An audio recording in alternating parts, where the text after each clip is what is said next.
पसंद आए तो लाइक शेयर एंड सब्सक्राइब। लालची दुकानदार। एक कहानी। बहुत पुराने समय की बात है। एक छोटे से गांव में एक दुकानदार रहता था जिसका नाम था गोपाल। गोपाल गांव के लिए सबसे प्रसिद्ध और समर्थ व्यापारी था। उसकी दुकान पर हमेशा भी लोगों की भीड़ लगी रहती थी, क्योंकि उसके पास हर प्रकार के वस्त्र, खाद्य सामग्री और अन्य आवश्यकताओं की आपूर्ति थी। हालांकि गोपाल का एक बड़ा दोष था, वह बहुत ही लालची था।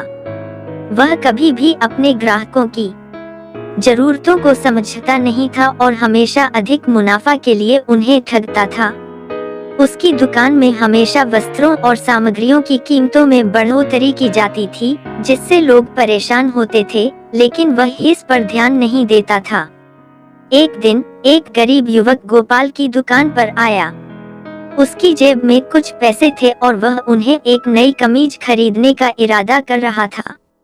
गोपाल ने उसे एक बहुत ही सुंदर और महंगी कमीज दिखाई और उसकी कीमत बताई।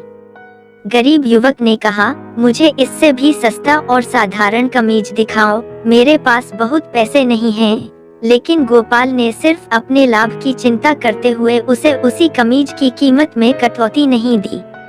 गरीब युवक ने दुखी मन से गोपाल की दुकान छोड़ दी।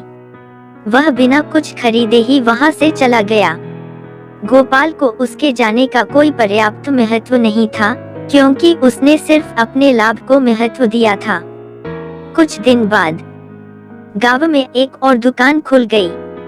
यह दुकान एक सच्चे साथी के द्वारा चलाई जाती थी, जिसका नाम था रामू।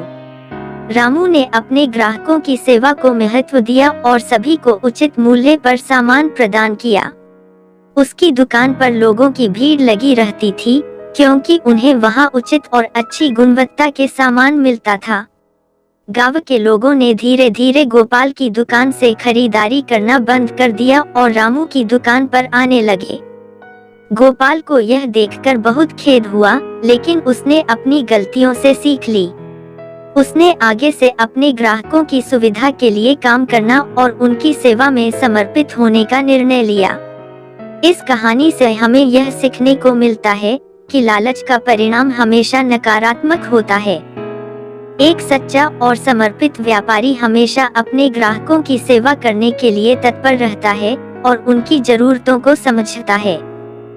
लोगों की सेवा में समर्पितता से ही व्यापार में सफलता मिलती है।